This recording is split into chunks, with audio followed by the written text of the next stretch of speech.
성경 말씀 이제 보도록 하겠습니다. 고린도전서 16장 15절에서 24절까지입니다. 고린도전서 16장 15절에서 24절까지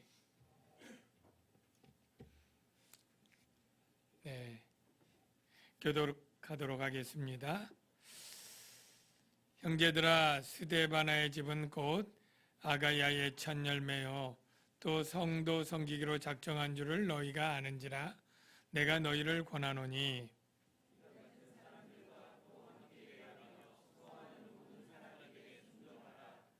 내가 스데바나와 부드나도와 아가이고가 온 것을 기뻐하노니 그들이 너희의 부족한 것을 채웠음이라.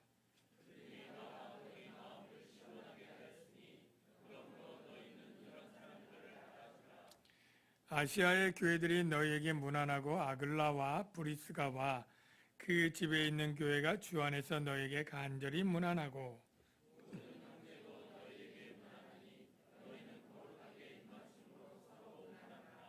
나 바울은 친필로 너희에게 무난하노니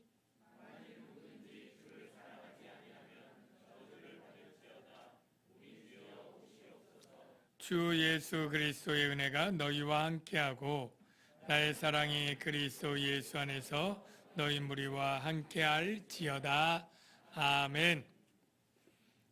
네, 반갑습니다. 우리 좌우에 계신 분들에게 침 튀지 않게 조심해서 사랑합니다 인사하겠습니다. 사랑합니다. 네, 사랑합니다. 네, 오늘도 영상 예배 드리시는 분들이 조금 있는 것 같은데요. 하여간 예배 드리시는 우리 성도님들도 모두 사랑합니다. 오늘 고린도전서 마지막, 그야말로 마지막 인사와 마지막 권면하는 내용인데요.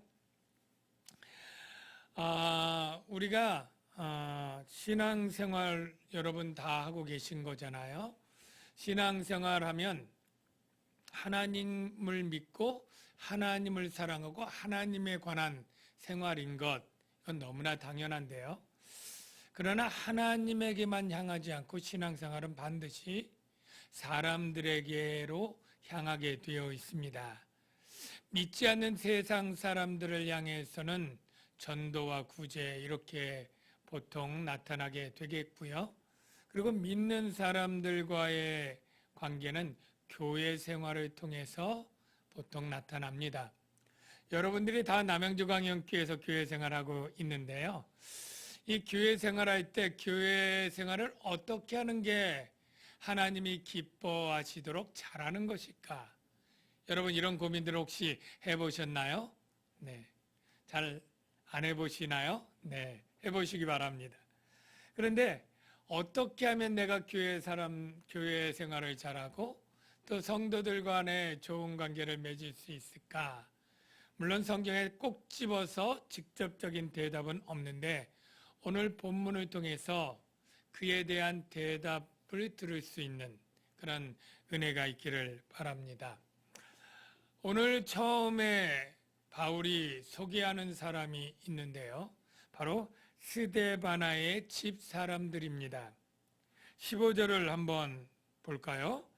형제들아, 스데바나의 집은 곧 아가야의 첫 열매요 또 성도 섬기기로 작정한 줄을 너희가 아는지라. 자, 스데바나의 집이 건물이 아닐 것은 틀림없겠고요. 바로 집안 사람들입니다. 그의 아내와 그의 자녀들을 포함하겠죠. 그 사람들을 어떻게 소개하냐면 아가야의 첫 열매다. 아가야는 지금 그리스 남부 쪽에 해당되는 지역을 의미하고요. 첫 열매라고 하는 것은 복음의 씨를 뿌린 것을 전제하고 그 씨가 싹이 나서 구원 열매를 맺게 된 것을 비유로 나타내주는 그러한 표현입니다. 그러니까 처음 복음 듣고 구원받은 가족들에 해당이 되겠죠. 주목하고 싶은 것은 이것이 아니고 그 다음 문구인데요. 성도 섬기기로 작정 작정한 줄을 너희가 아는지라. 그 가정은 성도 섬기기로 작정하고 섬겼던 일을 많이 한 사람이에요. 한두 번 한 것 같지는 않습니다. 왜냐하면 너희가 고린도 교회가 다 알 정도였습니다. 그러니까 한두 번 하면 모를 사람도 있고 아마 대놓고 드러내지는 않았을 터인즉 도움 받은 사람, 섬김 받은 사람 소수만 알 터인데 온 교회가 다 아는 것으로 모아서 여러 번 지속적으로 섬겼고 그것들이 당연히 소문이 나서 이제는 모두가 알 정도로 성도 섬김을 열심히 잘한 가정 이렇게 칭찬하고 있는 것입니다.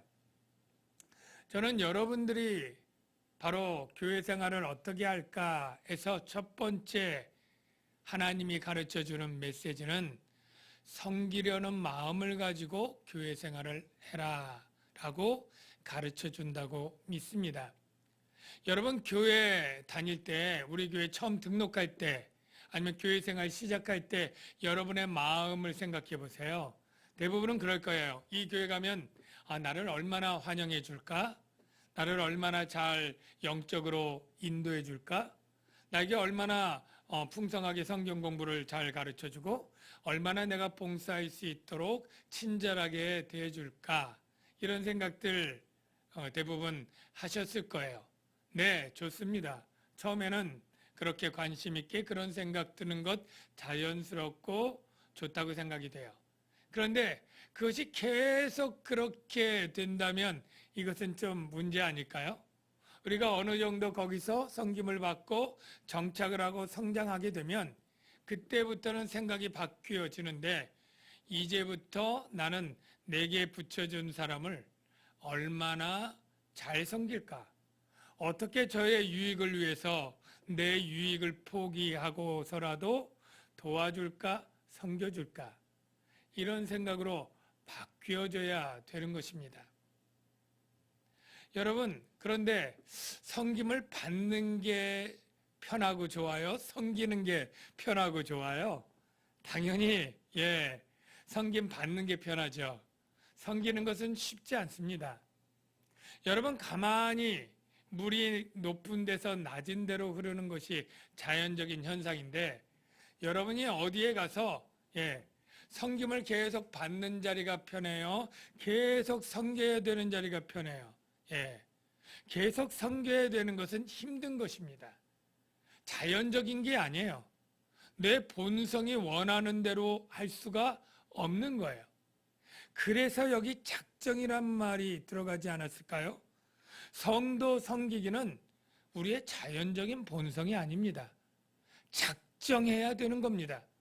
내가 성도를 섬겨야지 작정하고 계획하고 그 계획대로 추구해 나가야만 섬길 수 있는 일이지 그냥 가면 절로 섬기고 싶다. 누구 섬길 사람이 없을까? 이런 생각이 안 드는 게 정상입니다. 이 스데바나는 작정하고 섬긴 사람이에요. 그러면 이 스데바나가 주로 어떤 섬김을 했을까요? 사람들의 어떻게 섬겼을까요? 네, 섬김이 봉사이고 봉사가 여러 가지 있지만 오늘 본문에서 주목하는 섬김은 바로 그가 자신의 재물을 교회에 들여서 가난한 자를 구제하고 또 뒤에 보면 어려운 선교사 목회자들을 돕는 그러한 섬김을 했던 것을 우리가 알 수가 있습니다. 그 섬김이 어떻게 그렇게 알 수 있는지 힌트가 되는 구절이 17절인데요. 여러분 17절을 한번 보십시오. 내가 스데바나 여기 나오죠. 부드나도 아가이고 이 세 사람은 스데바나의 종들일 수도 있고 아니면 다른 고린도 교회 유력한 집안일 수도 있고 두 가지 견해가 다 있는데 어쨌든 온 것을 기뻐하는데 그들이 너희의 부족한 것을 채웠음이라 이렇게 얘기를 합니다. 이 부족한 것을 채웠다. 이게 바로 마음을 위로하고 심리적으로 외로움을 달래주고 격려하고 이러한 부족함을 채운 것도 말은 돼요. 그런데 그렇게 볼 수도 있지만 직접적으로 그가 사도 바울의 이 에베소 사역에 부족한 선교 헌금, 생활비를 후원해 주었다. 이게 더 여러 주변에 있는 말씀과 연관해 볼 때 정확합니다. 3번 자막을 먼저 보여주실래요? 우리 고린도후서 11장 9절에 보면 다른 구절 두 구절이 바로 그렇게 쓰여진 용도가 있습니다. 내가 너희와 함께 있을 때 비용이 부족하였으되 아무에게도 누를 끼치지 아니하였음은 마게도냐에서 온 형제들이 나의 부족함을 보충하였음이라. 여기서 부족함을 보충한 것, 물질 가져온 것 분명히 얘기하거든요. 빌립보 교회와 데살로니가 교회가 고린도에서 바울이 사역할 때 바울이 고린도 사역의 생활비를 받지 않고 사례비를 받지 않은 건 이 앞부분에 나오잖아요. 그럴 때 이 마게도냐 형제들이 부족한 생활비와 후원금을 가지고 왔다. 그때 썼고요. 빌립보서 2장에는 사도 바울이 로마 감옥에 갇힐 때의 이야기인데 그는 너희 사자로 내가 쓸 것을 돕는 자라.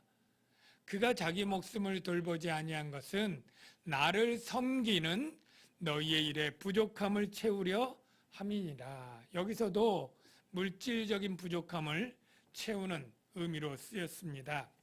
그래서 이 스데바나가 섬기기로 작정한 것은 자신이 가지고 있는 능력 한도 안에서 자신의 물질을 작정하고 헌신적으로 교회에 가난한 자를 돕고 교회 일에 쓰고 헌신적으로 작정해서 바울과 같이 선교에 힘쓰는 그러한 사역자들을 후원하고 생계비를 지원하고 하는 섬김을 했던 것입니다. 여러분들이 교회 생활할 때 참 여러분이 가진 능력과 은사와 기회들을 가지고 섬기는 일에 작정하고 쓸 수 있는 마음들을 여러분 갖게 되기를 주의 이름으로 축원합니다. 그리고 여러분들이 지식과 지혜와 경험과 은사 이런 것들로 주를 섬기는 것, 봉사, 귀한 봉사이고요. 또한 여러분들이 참 요즘같이 경제적으로 어려운 때이지만 소득의 11조를 정성껏 드리는 것도 귀한 섬김인 것 여러분이 아셔야 됩니다. 그 물질로 미자립 교회 목회자를 돕고 해외 선교사들을 돕고 우리 자녀들을 교육하고 구제하고 이게 굉장히 귀한 섬김이 된다는 것 여러분 아시기를 바랍니다. 왜 꼭 교회에 다니면 섬겨야 되나요? 라고 따지고 싶은 분이 혹 있을 수 있겠죠. 그런데 이것은 제가 말하는 것이 아니라 우리 예수님이 직접 명령하시고 모본을 보여주신 것 여러분 다 아실 줄로 믿습니다. 예수님이 제자들에게 섬겨야 된다, 섬기는 자가 되라 이 말씀을 마태복음 20장에 이렇게 하시지 않았습니까? 한번 그 말씀을 보겠습니다. 너희 중에는 그렇지 않아야 하리니 너희 중에 누구든지 크고자 하는 자는 너희를 섬기는 자가 되고 너희 중에 누구든지 으뜸이 되고자 하는 자는 너희의 종이 되어야 하리라. 그리고요, 인자가 온 것은 섬김을 받으려 함이 아니라 도리어 섬기려 하고 자기 목숨을 많은 사람의 대속물로 주려 함이니라. 섬김이라는 것은 자기가 가진 것을 남을 위해서 내어놓는 것, 이것이 섬김입니다. 그런데 가장 귀한 것을 내어놓을수록 귀한 섬김이 되겠죠. 예수님이 죄인들을 위해서 내놓은 가장 귀한 것은 무엇입니까? 바로 하나님의 목숨이에요. 이 세상 목숨도 귀하디 귀하겠지만 만물의 창조주신 하나님의 그 목숨 값이야말로 얼마나 귀한 것이겠습니까? 그 귀한 것을 내어놓은 섬김이 가장 귀한 섬김이기 때문에 하나님은 예수님을 가장 높은 자로 세워주신 것 아니겠습니까? 빌립보서 2장 8, 9절의 말씀을 한번 보겠습니다. 사람의 모양으로 나타내사 자기를 낮추시고 죽기까지 복종하셨으니 곧 십자가에 죽으심이라. 하나님이 이러므로 하나님이 그를 지극히 높여 가장 하나님에서 정말로 십자가에 죽는 가장 비참한 그 상태까지 낮아지자 하나님이 그를 지극히 높여서 모든 이름 위에 뛰어난 이름, 바로 주라고 하는 이름, 주 큐리어스, 하나님과 동등한 그 이름을 주신 것이다, 이렇게 표현하고 있는 것이죠. 사랑하는 성도 여러분, 여러분이 교회에서 섬기고 낮아질 때에 세상 사람들은 모르고 저렇게 낮은 자리에서 천하게 굳은 일을 하고 이렇게 혹 보는 사람이 있을지라도 하나님과 하나님의 눈을 가진 사람들은 저분이 존귀한 사람이고 하나님이 높여주는 사람이라고 인정해 줄 줄로 믿습니다. 바로 여러분이 그렇게 섬기는 자들로 살아가야 되는 것이죠. 제가 우리 교회를 개척하기 전에 상계동에 살았는데 상계동 위에 아파트가 있고 거기 단지 상가에 교회가 있었습니다. 제가 차를 타고 슬쩍 보니까 교회 이름이 창문 썬팅에 한 칸에 한 글자씩 있는데 기능교회였어요. 제가 군대 다닐 때래요. 예, 군 훈련 받을 때 그때 땅에 기어보고는 기질 않았는데, 야, 저기 목사님 대단하다. 기능교회라니. 근데 나중에 또 얼마 있다 보니까 제가 잘못 본 거였어요. 섬기는 교회였어요. 근데 앞에 섬자가 이 창문을 열고 닫을 때 들어가 버리면 기능교회, 나오면 섬기는 교회, 그렇게 되는데 참 섬기는 것이 기는 것, 뭐 일리가 있다, 이런 생각이 들었습니다. 제가 그런 이해가 된 것이 또 이런 우스갯 얘기 때문에 더 그런 생각이 들었는데요. 지옥에 간 사람들이 보통 우리가 이미지로 큰 어두운 구렁텅이에 빠져 있거나 불못에 있다, 이렇게 성경에 표현되어 있지 않습니까? 그곳에 있는 사람은 뜨겁고 괴로우니까 다 마치 이 나사로 이야기처럼 이 천국을 바라보고 거기에 정말 손가락에 물 좀 적셔서 혀에 닿게 해달라고 그렇게 요청할 정도로 사모하는데 하루는 천사가 지옥에 왔대요. 그리고 이렇게 말한 거예요. 내가 너희들의 그 소원을 들어서 딱 한 사람만 천국에 보내줄 수 있도록 내가 길을 만들어 놨다. 천국에 오는 길이죠. 지옥에서부터 천국으로 오는 길. 딱 한 사람, 먼저 오는 사람에게 천국에 들여보내주겠다, 이렇게 얘기를 했대요. 그 이야기를 듣자마자 저기 있는 모든 사람이 너나 할 것 없이 막 그 기어오르기 시작했습니다. 그 길을 찾아 천국으로. 그런데 제대로 올라갈 수가 없이 아수라장이 된 거죠. 올라가는 사람이 있으면 밑에서 끌어내리고, 누구를 짓밟고 올라가면 또 밑에서 끌어내리고, 서로 그러니까 정말로 올라갈 수 없는 거예요. 뒤엉켜서. 사실은 천국에 가는 길은 맨 밑바닥에 있어서 기어야만 갈 수 있는 그러한 길이 그 바닥에 있었답니다. 그런데 지옥에 있는 사람은 서로 높게 올라가고 누구를 짓밟고 올라가려고 그렇게 하다 보니 결국 아무도 그 길을 찾지 못하고 갈 수 없었다라는 이야기입니다. 이 이야기는 누군가 지어냈겠지만 여기에 주는 교훈은 명백합니다. 바로 천국과 지옥의 차이는 바로 천국은 남을 섬기고 바닥의 종처럼 기는 것처럼 생활하는 사람들이 많은 곳이 천국이고, 지옥은 서로 누군가를 짓밟고 명령하고 섬기기보다는 섬김을 받고 높은 데로 올라가려고 하는 자들이 많은 데가 지옥의 모습일 거다라는 것이죠. 우리 남양주광영교회가 저는 천국의 그러한 모습을 나타내는 교회 공동체가 되어주시기를 축복합니다. 그래서 어떻게 가면 저 사람으로부터 섬김을 받지? 내가 어떻게 하면 저 사람보다 높은 자가 되지? 이걸 생각하는 자가 아니라 하나님이 내게 붙여준 저 사람의 유익을 위해서 내가 어떻게 섬길 수 있을까? 어떻게 내가 내 유익을 포기하고라도 저 사람의 유익을 증진시키는 일을 할 수 있을까?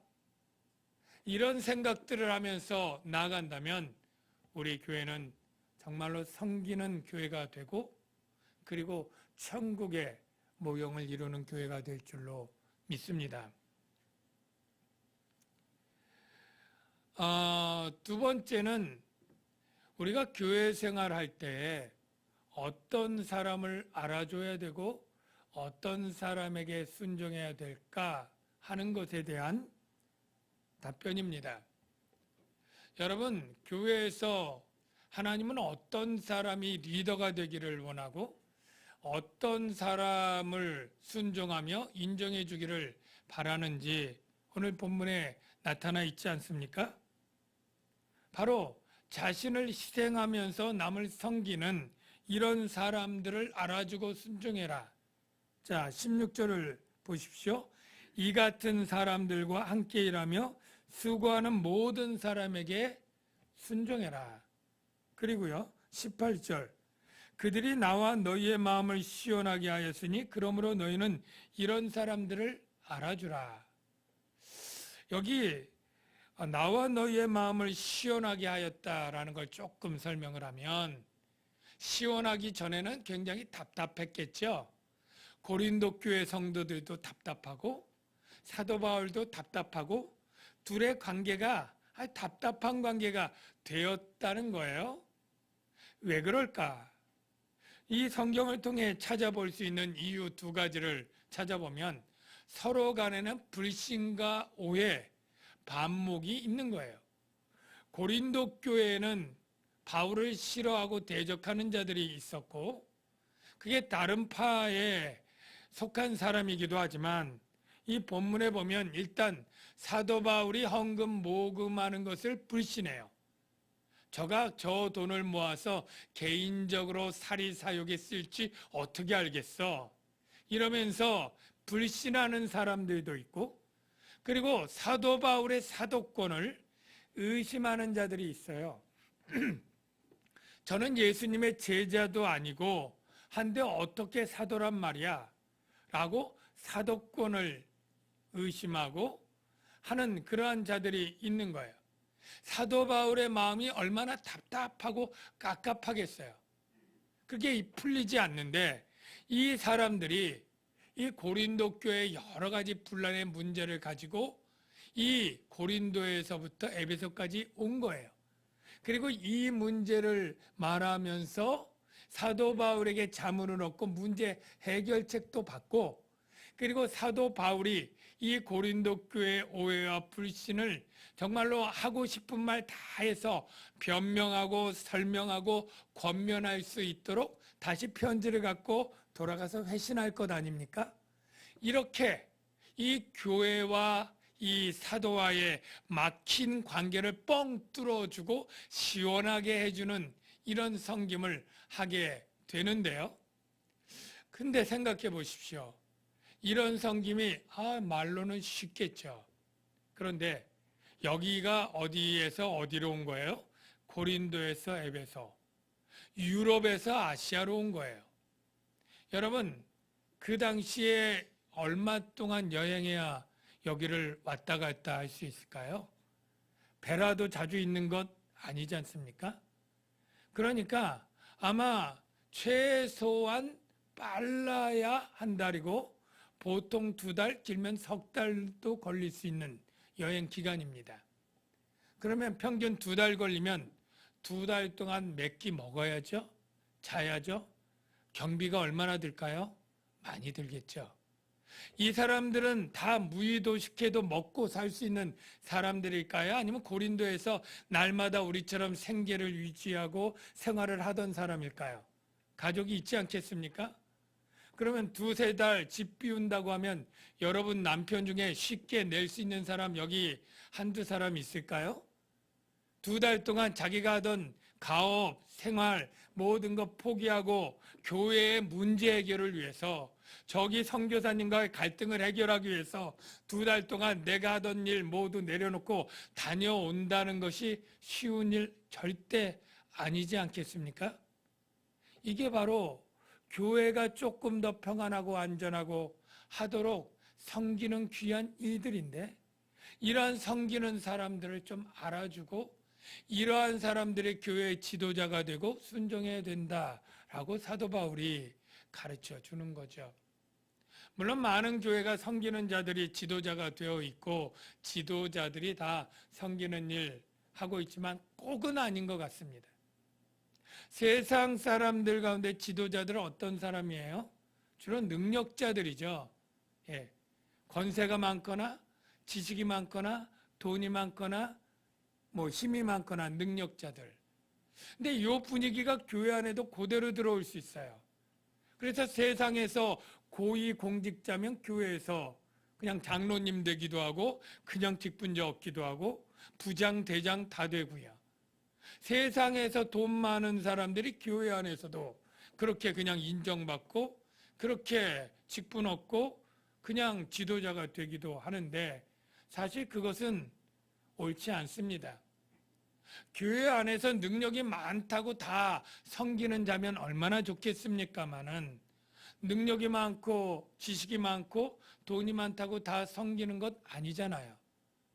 정말로 섬기는 사람들은 오히려 작은 것이 있어도 자기의 유익보다 교회를 위해 섬기는 사람이 더 많아요. 이런 사람들, 능력은 조금 더 부족해도 내게 주신 하나님의 시간과 체력과 물질과 은사들을 교회를 위해서 헌신적으로 아낌없이 쓰는 이러한 사람들이 더 인정받아야 되고 더 지도자가 되어야 되고 성도들이 순종해야 된다라고 가르쳐 주는 것 같습니다. 사랑하는 성도 여러분, 교회는 세상적인 기준과 달리 섬기는 자들이 더 인정받고 그가 비록 세상적으로 학력이 부족할 수 있고 세상으로 많은 재산을 가진 사업가가 아니고 많은 지식이 없을지라도 최선을 다해 겸손하게 낮은 자리에서 섬기는 자들이 더 하나님께 존귀한 자고 우리도 그것들을 알아주고 섬기는 자들이 되어야 될 줄로 믿습니다. 끝으로는 문안하라라는 이야기가 계속 나오는데요. 19절에 보면 아시아의 교회들이 너에게 문안하라. 예, 그리고 아굴라와 브리스가와 그 집에 있는 교회가 주 안에서 너에게 간절히 문안하고 20절에 모든 형제도 너에게 문안하고 21절 나 바울은 친필로 너에게 문안하고 문안한다는 게 4번 나오는데요. 혹시 거룩하게 입맞춤 이거는 오해할 분이 있기 때문에 실제 입술로 입맞춘 건 아니고요. 그 당시 동방 유대인들이 손등이나 볼, 이마 등에 사랑으로 입맞추는 그러한 인사 관례입니다. 예, 오늘날로 적용하면 바로 적용하면 안 됩니다. 그리고 친필이라고 하는 것은 사인에 해당되는 것이다 라는 것을 상식으로 알아주시고요. 제가 말씀드리는 것은 이 4번 나온 문안의 인사를 조금 생각해 보면 지금 이 문안하는 사람들이 고린도 교회 성도들을 제대로 아는 사람이 몇 명이나 있을까요? 바울은 개척한 사람이니까 알고요. 그리고 이 브리스가와 아굴라도 같이 개척 멤버니까 고린도 교회 성도들을 알 거예요. 그러니까 문안한다고 쳐요. 그런데 아시아에 있는 교회들 가운데 고린도 교회 성도들을 아는 사람 거의 없지 않겠어요? 예? 브리스가와 아굴라 집에 있는 교회 성도들 뭐 그 당시에 해외여행이 오늘날처럼 자유롭게 된 적이 없으니까 이 장사하기 위해서 무역하는 사람 외에는 이 고린도 가보지도 못한 사람이 많을 텐데 무난하는 거예요. 예. 모든 형제도 무난한다? 이 에베소와 아시아에 있는 형제들이 무난한다는 거예요. 사도 바울도 무난하는데 사실은 사도 바울 입장 보면 고린도에는 자기를 대적하고 미워하는 성도들도 많은데 하여간 다 사랑으로 무난해요. 여러분, 제가 이걸 보면서 교회는 서로 무난하는 교회가 되어야 되는구나 라는 걸 깨닫는데요. 너무나 당연한 얘기 아닙니까? 그리고 쉬운 얘기 아니겠습니까? 근데 실제로는 그렇게 쉽게 보이는 그 일이 잘 안 일어나요. 여러분, 코로나로 2달 동안 교회에 안 나오게 됐는데 그래도 세론들이랑 무난하고 인사 주고 받으셨죠? 네, 그러신 줄로 압니다. 예. 그런데요, 사실은 우리가 2달 아니라 1년 가도 성도들이랑 무난 한번 안 하는 성도들이 꽤 있어요. 제가 문자나 이렇게 보내도 굉장히 불편해하고, 목사님, 주일날 저는 예배 드리는 것 하나만 족합니다. 교육자든 성도들인 주중에 제게 연락하거나 저를 건드리지 말게 해주세요. 라는 그러한 마음을 가진 분들이 너무 많은 거예요. 큰 교회로 가면 더 많을 것 같습니다. 그런데 저희 교회만 해도 대부분은 아니지만 그 중에 어떤 사람은 예배 드리는 것 외에 문안을 주고받는 것, 이거를 아주 불편해하고 부담스럽게 생각하는 분도 없지 않아 있는 것 같습니다. 그분들은 신앙생활이 주일날 예배 드리기 위한 할 수 없이 교회 가는 것, 하나님께 신앙생활은 해야 되겠고 그러려니 할 수 없이 교회 가서 예배를 드려야 되니까 예배를 드리는 것이라고 생각할 것 같아요. 그러니까 온라인 예배가 옳다구나, 더 좋다 이렇게 생각할 수 있죠. 편하게 오가는 시간 줄이고 그리고 설교도 집중해서 더 잘 들리더라 이러면서 온라인 예배가 좋을 수 있어요. 그런데 여러분, 신앙생활은 절대 혼자 해서는 안 됩니다. 왜냐하면 그렇게 신앙생활에서는 이 악한 세상의 믿음을 잘 지켜내가 나갈 수가 없습니다. 세상은 엄청난 힘으로 오는데 혼자 힘으로 어떻게 그 모든 유혹을 물리치고 어떻게 굳건하게 그 박해를 견뎌낼 수 있습니까?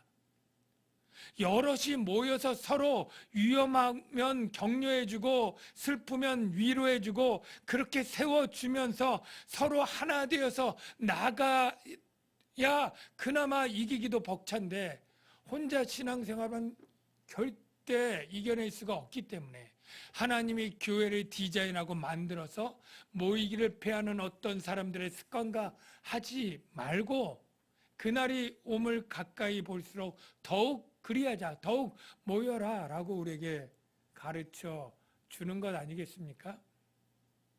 무난한다는 건 뭐예요?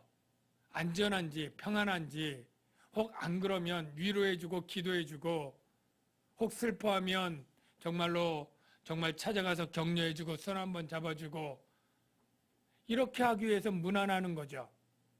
사랑으로 배려하고 돌봐주기 위해서. 여러분, 왜 그래야 됩니까? 라고 말하면 여기 안에 힌트가 있는데, 모든 형제가 무난한다? 저와 여러분들은 형제입니다. 그냥 같이 예배 드리는 공동체가 아니라 예수님을 큰형님으로 하고 하나님을 아버지로 한 형제고, 형제의 우애를 위해서 서로 무난하고 관심과 사랑으로 서로 돌아보는 교회가 돼야 되는 것, 이게 교회 생활 잘하는 그러한 중요한 대목인 것이죠. 사랑하는 성도 여러분, 신앙생활 해야 되고 어차피 해야 되는데 교회 생활도 마지못해 해야 되는 것이 아니고, 교회 생활을 하나님이 주신 복으로 여기시고 어떻게 하면 교회 생활을 잘할 수 있지? 첫 번째, 내가 교회에서 만나는 사람들을 섬기는 자로 내가 대해주고, 그리고 교회 안에 잘 섬기는 사람들을 인정해주고 그를 따라서 순종해주고, 그리고 성도들 가운데 서로 무난하고 돌아봐주면서 교회 생활을 해야지 라고 생각한다면 참 잘하시는 것이라고 믿습니다. 기도하겠습니다. 하나님 아버지, 사도 바울의 인사와 권면을 통해서 우리가 교회 생활을 어떻게 해야 되는 것인지를 잘 깨달을 수 있었습니다. 그렇게 하지 못했던 점 있다면 주님 용서하시고 우리가 이제는 더욱 섬기기 위해서 살아가고 그러한 사람들을 인정해주고 그리고 서로 사랑으로 문안하는 저희들 되도록 도와주시옵소서. 예수님의 이름으로 기도하옵나이다.